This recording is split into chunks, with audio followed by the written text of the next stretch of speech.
Deixa eu bater uma real contigo aqui. Há muitos anos atrás que eu sempre bati nessa tecla de dizer que a única solução para resolver a questão do verdadeiro evangelho e da verdadeira religião seria o conhecimento da palavra. Porque é o conhecimento da palavra que nos mostra como seguirmos um verdadeiro evangelho, uma verdadeira religião, uma verdadeira comunhão com Deus. E não esses ritos religiosos que a gente vê por aí. Só que hoje em dia aconteceu algo um pouco bem pior do que isso. Os homens hoje em dia aceitaram um evangelho que nunca existiu. Eu tenho 44 anos. Quando eu me converti ao evangelho, isso foi em 1993. Nessa época aí, o ser humano era mais apegado à palavra. Tá certo que tinham muitos erros que sempre acompanharam os evangélicos, que foram os usos e costumes. Usos e costumes, que são hábitos de roupa, hábitos de corte de cabelo, hábitos de barba, hábitos de tudo. Nas igrejas sempre se teve hábito de tudo, menos o hábito de estudar a palavra de Deus. O Senhor Jesus, ele disse que é nela que está falando dele, não é de nenhum outro lugar. Então, quer dizer, isso acontece em todo canto no mundo. Só que antigamente o problema era só esse. Era só a questão dos usos e costumes. Eram só besteira. Isso dava para relevar. Dava para você ser um verdadeiro cristão e relevar. Ou às vezes até aderir um uso e costume desse. Até porque esses usos e costumes não batem de frente com as verdades, não. Porém, agora a coisa ficou feia. Porque agora a falta de conhecimento da palavra levou os ditos cristãos a um lugar terrível. Essa questão aí do neopentecostalismo que existe, irmãos, pelo amor de Deus, isso não é evangelho não, irmão. Isso é loucura. Isso é lucro, é dinheiro, é safadeza, é patifaria.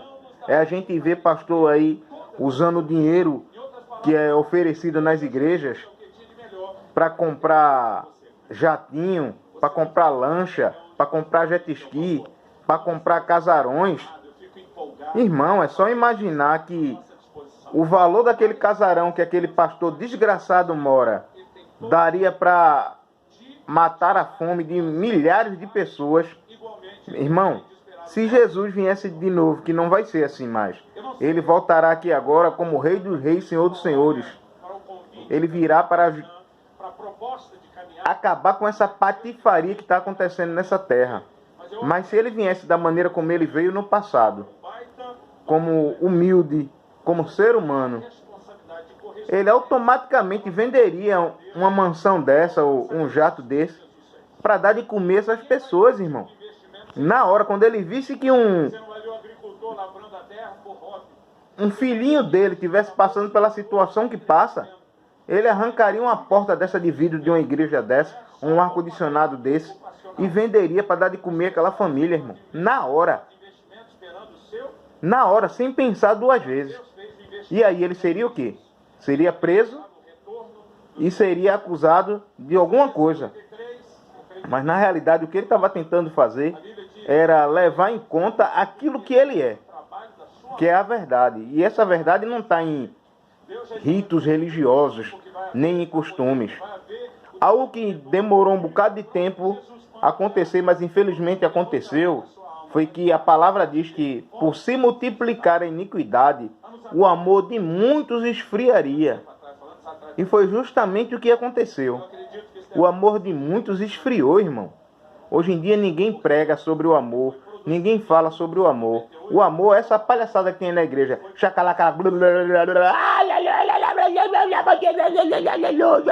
te amo, te amo, te amo. Quando sai dali daquela igreja ali, mete o pau no irmão, nega ajuda a um irmão, nega poder fazer algo de bom por um irmão. Isso não é amor não, irmão. A palavra diz que nós temos que ter amor entranhável. É um amor aqui dentro, irmão. É um amor rasgando, um amor profundo. Isso nós não vemos mais hoje, irmão. Por exemplo, a questão dos 10 mandamentos. Não vou lembrar deles aqui de lista. Porém, alguns lembro sim. Que fala, não matarás, não roubarás, não cobiçarás nada do seu próximo. Não é isso. Vamos calcular algo. Se eu amo meu irmão, se eu amo aquela pessoa, eu não roubo ela. Se eu amo aquela pessoa, eu não cobiço suas posses. Se eu amo aquela pessoa, eu não invento falso testemunho. Se eu amo aquela pessoa, eu não mato aquela pessoa. Se você pegar todos os 10 mandamentos e colocar o amor na frente deles, você conseguirá cumprir todos eles. Porque os cristãos hoje em dia não cumprem os 10 mandamentos? Porque eles não têm amor, irmão. Esses 10 mandamentos não são ordens que é dada para você cumprir. Algo que você tem que sentir, algo que tem que estar dentro de você. Você não tem que dizer, a partir de agora que eu me tornei crente, eu vou ter que amar alguém, eu vou ter que dar esmola, eu vou ter que... Não, meu irmão. Ou você sente isso dentro de você, meu irmão, ou então não adianta. Tudo que você vai estar fazendo é conversa mole. Porque lá na frente, o próprio inimigo, para desmoralizar você mesmo, diante de você mesmo, faz você ir de encontro a tudo aquilo que você fez. É assim que acontece, irmão. Agora, tudo isso está onde, irmão? Todo esse conhecimento está nas Escrituras, irmão. Era para o cristão, todo cristão, não crente. Esse negócio de crente, de evangélico, isso é conversa, irmão. Estou falando cristão, seguidor de Cristo. Antes de evangelho, antes de religião, antes de crente, antes dessas baboseiras todinha, Jesus já existia. E ele já tinha vindo aqui na terra e já tinha pregado algo que bateu de frente com a religião. Pode ver que Jesus não teve problema com o ser humano nenhum, mas teve problema com os religiosos. Os religiosos foi que entregaram ele, que venderam ele, que crucificaram ele, que humilharam ele. Que foram contra ele. Diversas vezes você vê aí o pessoal aí, do Sinédrio, aquele pessoal metido a cavalo do cão, tudo indo contra as palavras de Jesus, indo contra os milagres, dizendo que ele tinha parte com o cão. Tudo isso foram os religiosos, irmão. Não foram os pobres coitados, não. Os viciados, as prostitutas, os doentes, os leprosos, não, irmão. Agora, só que o povo hoje em dia está cometendo os mesmos erros que esses líderes religiosos cometeram no passado. Tudo isso por quê? Por não examinar as Escrituras, irmão. Irmão, um cara para ser médico, o cara tem que estudar, não tem? Um cara para ser professor, ele tem que estudar, não tem? O cara para ser um mecânico, ele não tem que estudar. Ele não tem que saber do que ele está fazendo.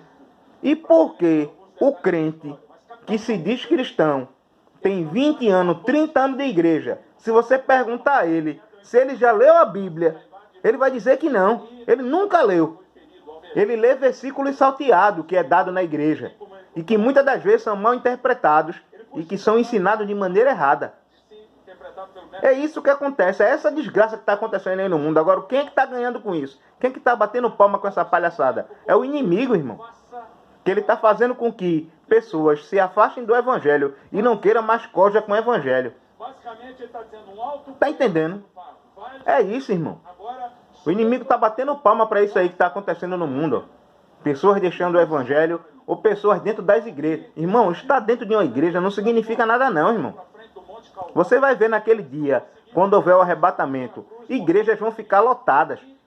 Porque o que faz você ser um cristão, o que faz você ser um seguidor de Cristo, não é você estar na igreja, não. Você tem que se converter. Você tem que mudar a sua essência. Não é o seu modo de ser, não. Porque para mudar o modo de ser, eu vou ali, compro um paletó, uma calça, uma gravata, corto meu cabelo, visto. Só que dentro de mim sou egoísta, sou falacioso, sou mentiroso, sou ignorante, sou maldoso. E aí? O que foi que mudou? Essa é a grande questão.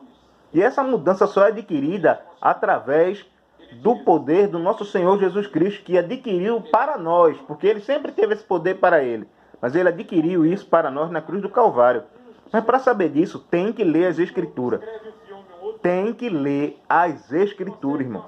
Enquanto os ditos crentes viverem aí no meio do mundo do jeito que vivem, sem ler as Escrituras, só lendo esses versículozinhos salteados que tem, fora de contexto, o cristianismo continuará sendo essa palhaçada que é hoje em dia.